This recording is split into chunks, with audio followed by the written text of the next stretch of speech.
계속해서 하나님의 말씀, 특별히 예수님이 선포하신 메시지에 관한 말씀, 그 가운데 하나님의 나라에 관한 말씀을 함께 나누고 있는데요. 먼저 지난 시간 좀 복습하고 계속 이어가려고 합니다. 하나님의 나라는 회개와 믿음으로 주어진다고 했습니다. 그리고 그렇게 회개와 믿음으로 시작된 하나님의 나라 점점 커간다고 했죠. 지치고 상한 심령까지 계속 커가려면 우리가 우리의 마음밭을 잘 돌봐야 해야 한다고 했습니다. 어떻습니까? 지난 한 주간 마음 잘 돌보셨나요? 요즘 많이 답답하실 것 같습니다. 밖에 나가서 친구도 못 만나고 또 운동하러 체육관도 못 가고 사업자가 문을 닫아야 하고 점점 숨이 콱콱 막혀오는 것 같은데요. 이럴 때일수록 집안에서도 운동하시고 또 책도 보시고 무엇보다 우리 크리스찬들 기도하시고 또 말씀 보시면서 우리 마음을 잘 지켜갈 때이라고 생각이 되어집니다. 삶이 흐트러지지 않고 마음이 흐트러지지 않도록 마음을 또 몸을 다잡는 우리 모든 성숙한 크리스찬들 되어서 이 위기를 지혜롭게 잘 헤쳐나가는 우리 모두가 되기를 소망합니다. 오늘 보면 우리가 잘 알고 있는 오병이어의 사건이 나옵니다. 이 사건을 통해서 우리는 이제 하나님 나라가 구체적으로 어떻게 우리의 삶 속에서 실현될 것인가에 대한 답을 보게 됩니다. 주님이 핏값으로 우리에게 주시려고 하셨던 그 하나님의 나라 어떻게 실현될 수 있을까요? 하나님 나라가 우리 삶 속에서 보여지기를 소망하면서 오늘 본문의 말씀 속으로 들어가 보겠습니다. 첫 번째는 이것입니다. 타인의 마음을 헤아리는 그런 삶을 살게 될 때 하나님 나라가 임하게 된다.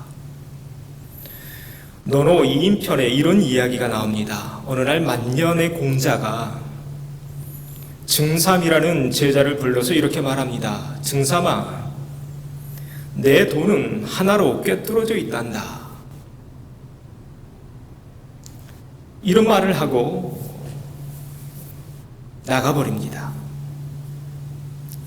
그러자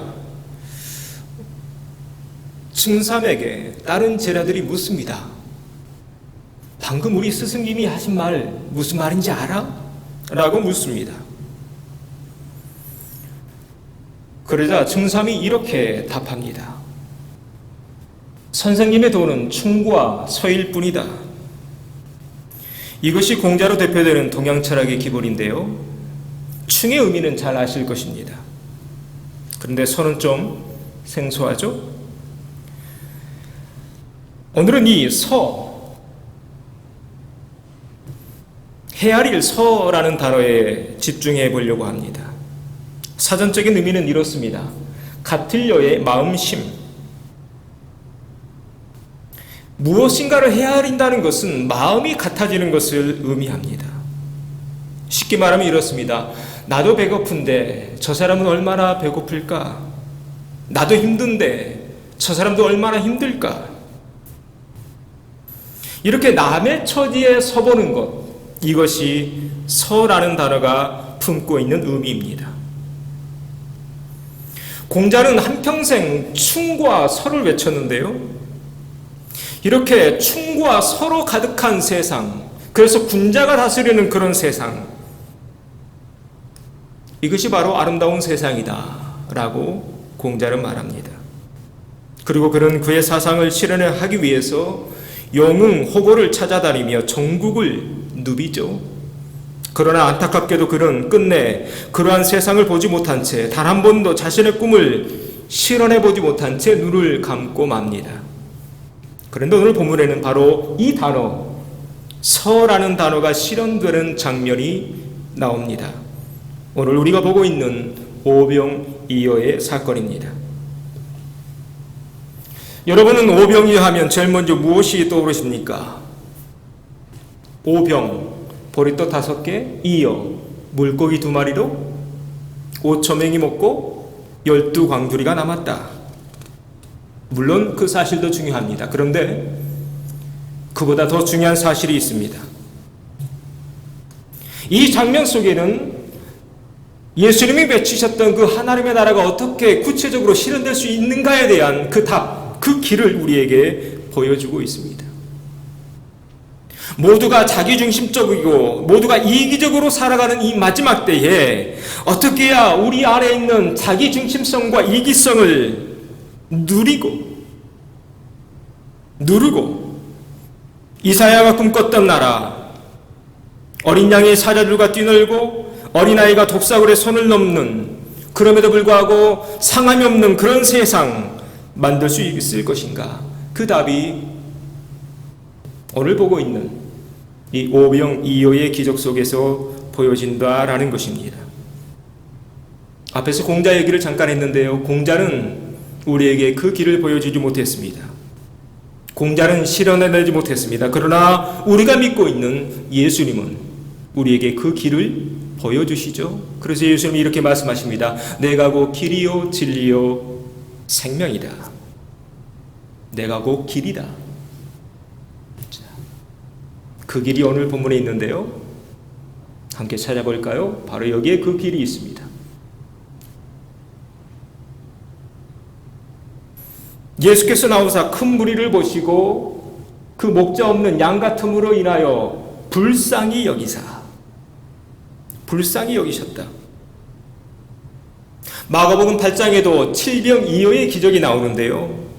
그 장면도 이렇게 시작됩니다. 내가 무리를 불쌍히 여기노라.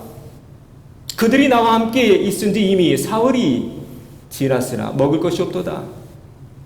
만일 내가 그들을 굶겨 집으로 보내면 길에서 기진하리라. 그 중에는 멀리서 온 사람들도 있느니라. 오병이어나 칠병이어나 그 시작은 똑같습니다. 어떤 마음? 불쌍히 여기는 마음, 긍휼히 여기는 마음, 여기에서 시작되더라는 것입니다. 여러분, 그런데 한번 생각해 보십시오. 예수님은 그러면 배고프지 않으셨을까요? 예수님은 힘들지 않았을까요? 예수님도 저들과 함께 똑같이 움직였기에 지금 똑같이 3일 동안이나 아무것도 먹지 못하고 계셨습니다. 그런데 보십시오. 예수님은 자신의 배고픔보다 타인의 배고픔에 더 아파하고 계십니다. 예수님은 자신의 건강보다 먼 길에서 온 타인의 건강을 더 염려하고 계십니다. 예수님은 자신의 호주머니 사정보다 타인의 호주머니 사정을 더 걱정하고 계십니다.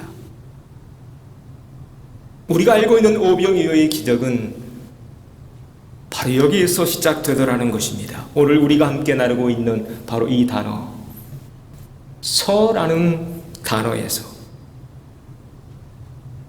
타인의 고통과 아픔을 헤아릴 줄 아는 마음, 이 마음을 요즘 단어로 바꾸면 공감이라는 단어가 되겠죠. 바라기는 우리 마음이 이 단어로 가득해져 가기를 소망합니다. 이 단어가 단지 머릿속에 맴도는 그런 관념에 그치는 단어가 아니라 우리 삶 속에서 살아 움직이는 단어가 되게 될 때 우리 주님이 그토록 우리에게 주고자 하셨던 그 하나님의 나라가 이 땅에 임하게 될 줄로 믿습니다. 이럴 때 하나님 나라가 우리 삶 속에 보여집니다. 두 번째로 넘어가 보죠. 언제 또 하나님의 나라가 보여지게 되는가? 두 번째는 내가 먼저 손을 펼 때 보여집니다. 그렇게 마음 아파하시면서 예수님 하루 종일 말씀을 전하고 계셨습니다. 그런데 어느덧 날이 저무네요. 그러자 옆에 있는 제자가 이런 제안을 합니다. 선생님, 우리를 이제 집에 보내시죠. 아주 합리적인 제안이죠. 예수님도 가난했습니다. 제자들도 가진 게 없습니다. 어떻게 해야 될까요? 빨리 끝내고 집으로 보내는 게 가장 상책이겠죠. 그런데 놀라운 것은 바로 그때 예수님은 제자들에게 이렇게 말씀하십니다. 너희가 먹을 것을 주어라. 그러자 제자들이 벌쩍 뛰면서 이렇게 답합니다. 선생님, 우리가 가서 200데나리온의 떡을 사다 먹으리까? 그 당시 한 데나리온은 성인 남성 한 명의 품삯이었습니다. 그러니까 200데나리온은 남자가 200일을 일해야 벌 수 있는 큰 돈인 것입니다. 제자들이 그렇게 빨리 계산해냅니다. 그러면서 예수님을 질타하고 있죠. 아, 예수님 그것도 모르세요? 그 철없는 얘기 좀 그만하세요. 이 많은 무리들 먹이려면 200데나리온이나 있어야 돼요. 자, 이 대목에서 잠깐 생각해 보시죠. 그러면 예수님은 모르셨을까요? 이 많은 무리를 먹이는데 필요한 돈이 200데나리온 든다는 것, 예수님 모르셨을까요? 분명 아셨을 겁니다. 그런데 왜 예수님은 그렇게 제자들에게 너희가 먹을 것을 주라고 말씀하셨을까? 자, 이 질문에 대한 답은 잠깐 뒤로 미루고 조금 더 읽어보죠. 제자들이 200데나리온을 얘기하자 예수님은 다시 한번 이렇게 말씀하십니다. 너희에게 떡 몇 개가 있는가 가서 보라. 이번에는 너희죠. 마가복음 8장에 나오는 7병2호의 기적도 동일하게 묻고 계십니다. 너희에게 떡 몇 개가 있느냐? 자, 이제 마가복음 6장과 8장의 기적을 종합해 보면 이 기적에서 예수님은 너 아니면 너희를 말씀하고 있었음을 보게 됩니다. 그리고 바로 이 단어들 속에서 하나님 나라는 어디에서부터 시작되는가를 분명히 보게 됩니다. 여러분, 하나님 나라 어디에서부터 시작될까요? 누구의 손에서? 바로 우리 손에서부터 시작된다는 사실입니다. 하나님 나라는 알라딘의 요술 램프처럼 어느 날 갑자기 하늘에서 뚝 떨어지지 않습니다. 누군가가 다 만들어 놓고 나를 초대해 주기만 하면 좋겠는데 하나님 나라는 절대로 그렇게 해서는 보여지지 않습니다. 하나님 나라는 반드시 우리 한 사람 한 사람 손에서부터 시작됩니다. 이 사실을 오늘 오병이어의 기적에서 분명히 알게 되는데요.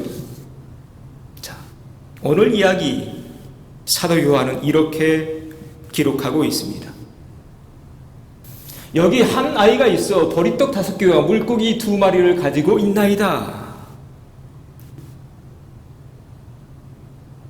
우리가 알고 있는 보리떡 5개와 물고기 2마리, 이것은 예수님 손에서 나오지 않았습니다. 하늘에서 뚝 떨어진 것도 아닙니다. 한 아이가 먹는 한 끼 식량에서부터 시작되었다는 것, 이것이 중요합니다. 한 아이에 먹을 수 있는 작은 식량이었지만 그것이 예수님에게로 나오게 될 때, 예수님 손에 들려지게 될 때 오병이어의 기적 보여지더라는 것입니다. 인간의 눈에 보기엔 보잘것없는 것입니다. 작은 양입니다. 그래서 제자들이 걱정하고 있잖아요. 아, 이것 가지고 이 많은 사람들을 어떻게 먹여요? 그러나 그렇게 작은 것이라도 주님 손에 이렇게 들려지게 될 때 하나님 나라의 기적은 시작됩니다. 오늘 제자들은 놀라운 기적을 목격합니다. 그리고 그것이 저들에겐 큰 충격으로 다가왔을 것입니다. 아, 그렇구나. 비록 보잘것없고 작은 것이지만 그것이 주님 손에 올라가기만 하면 이렇게 바뀔 수 있는 거구나. 이렇게 변화될 수 있는 거구나. 이렇게 달라질 수 있는 거구나. 충격이었겠죠. 그리고 그때 받은 충격은 훗날 교회 탄생에 지대한 영향을 미치게 됩니다. 그래서 사도행전에 이런 장면, 우리가 잘 알고 있는 이런 장면도 보여지고 있는 것입니다. 사랑하는 형제자매 여러분, 이것이 바로 교회의 시작입니다. 그래서 오늘날 우리도 어떤 분은 성가대로 봉사하고, 어떤 분은 주일학교 교사로 봉사하고, 어떤 분은 속장으로, 어떤 분은 인도자로 하나님이 나에게 주신 그 달란트를 주님께 드리면서 하나님 나라를 만들어가고 있는 것입니다.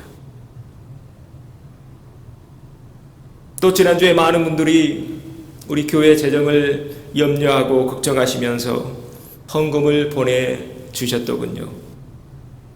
교회 메일함을 열어볼 때마다 얼마나 감사한 마음이 드는지 모릅니다. 코로나로 인해 주일 예배 못 드리는데 우리 교회는 어떡하지? 그렇게 걱정하고 염려하는 마음으로 정성을 다해 우편으로 헌금을 보내오고 계십니다. 바로 우리가 보고 있는 이 장면입니다. 오늘 오병이어의 기적은 바로 이런 사실을 우리에게 말하고 있는 것입니다. 그렇구나. 하나님 나라는 바로 이렇게 시작되는구나. 바로 내 손에서부터, 내 손이 펼칠 때 하나님 나라는 확장되어져 가는구나. 바라기는 우리 교회가 그런 교회 되어서 하나님 나라 교회에서 확장시켜 나가는 복된 사명을 이어갈 수 있는 귀한 교회 되어지기를 소망합니다. 그런데 책을 읽다 보니까 또 이런 얘기가 있더군요. 가정의 평화도 그런 것 같습니다. 가정의 평화가 언제 이루어질까? 가정의 평화, 나로부터 시작되는 건 아닌가? 공자가 이런 말을 또 남겼습니다. 자식이 내게 이렇게 해주었으면 하는 마음으로 자식을 대하고, 자식 또한 내게 이렇게 해주었으면 하는 마음으로 부모를 대하라. 그러면 서로 행복하고 살맛 나는 가정 된다는 것이죠. 무슨 얘기인가요? 받으려고만 하지 말라는 것입니다. 내가 먼저 손을 펴야 한다는 것입니다. 이를 예수님은 마태복음 7장에서 이렇게 말씀하셨더군요. 그러므로 무엇이든지 남에게 대접을 받고자 하는 대로 너희도 남을 대접하라. 먼저 하라는 거죠. 지금이야말로 이 말씀을 실천할 수 있는 좋은 기회가 아닌가 하는 생각이 듭니다. 자녀들 다 집에 와 있잖아요. 기숙사 문도 다 닫고 직장도 못 가시잖아요. 다 집에 옹기종기 아웅다웅하며 살아야 되는데, 비록 지금 우리 환경이 이렇지만 오늘 함께 나누고 있는 이 말씀 기억하시면서 바라기는 각 가정마다 작은 천국을 이루어가는 우리 모든 교우들 되어지기를 바랍니다. 자, 세 번째입니다. 하나님 나라는 어떻게 해야 우리 삶 속에서 보여지는가? 용서할 때 보여집니다. 오늘 마지막 나누고 싶은 단어는 용서인데요. 왜 갑자기 용서가 튀어나왔을까 궁금하시죠? 이유가 있습니다. 우리가 잘 알고 있는 용서할 때 서라는 한자, 오늘 우리가 서두에 나온 그 단어입니다. 그리고 하나님 나라는 용서 없이는 불가능한 나라가 바로 하나님 나라이기 때문에 그렇습니다. 오늘 말씀의 핵심은 타인에게 마음을 오픈하고 내가 먼저 손을 내밀 때 하나님 나라가 실현된다는 것인데요. 우리에게 꼭 필요한 단어, 이를 위해서 우리에게 꼭 필요한 단어가 바로 우리가 잘 알고 있는 용서라는 단어입니다. 한자어를 찾아보니까 얼굴 용자에 헤아를 서라는 한자가 쓰였습니다. 앞에서 헤아린다는 것, 같아진다는 그런 의미라고 했죠. 자, 용서는 뭐냐? 얼굴이 같아지는 게 용서라는 것입니다. 더 쉽게 설명하면 이렇습니다. 나는 의인이고 너는 죄인이야. 이건 용서가 아닙니다. 나는 맞았고 너는 틀렸어. 이거 용서가 될 수 없습니다. 이런 계급적이고 차별적이고 율법적인 얼굴이 아니라 나도 죄인이고 너도 죄인이야. 얼굴이 똑같아지는 것. 나도 실수할 수 있는 인간이고 너도 실수할 수 있는 인간이야. 이렇게 이해하고 덮어주는 것. 이것이 용서라는 단어가 가지고 있는 의미라는 것입니다. 그래서 우리는 오늘 또 이렇게 기도합니다. 우리가 우리에게 죄 지은 자를 사하여 준 것 같이 우리 죄를 사하여 주시옵고.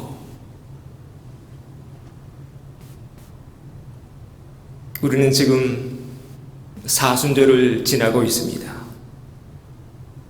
예수님 이 땅에 오셨죠? 우리와 똑같은 모습으로, 우리와 똑같은 얼굴로 오셨습니다. 왜일까요? 우리 얼굴 들게 하시려고, 근심 많은 얼굴 웃게 하시려고, 눈물로 얼룩진 얼굴 닦아주시려고.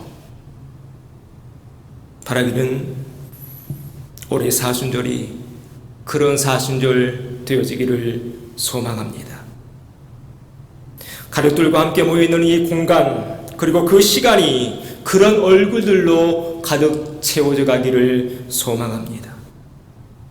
그럴 때 오병이어의 기적에서 예수님이 우리에게 그토록 보여주려고 하셨던 그 하나님의 나라가 우리 삶 속에도 보여지게 되기를 소망합니다. 오늘 영상으로 예배에 참석하고 있는 우리 모든 형제자매들 마음과 또 일터와 가정 속에 하나님 나라가 임하기를, 평강이 임하기를, 화목과 사랑과 용서가 가득한 한 주 되어지기를 주의 이름으로 축원합니다.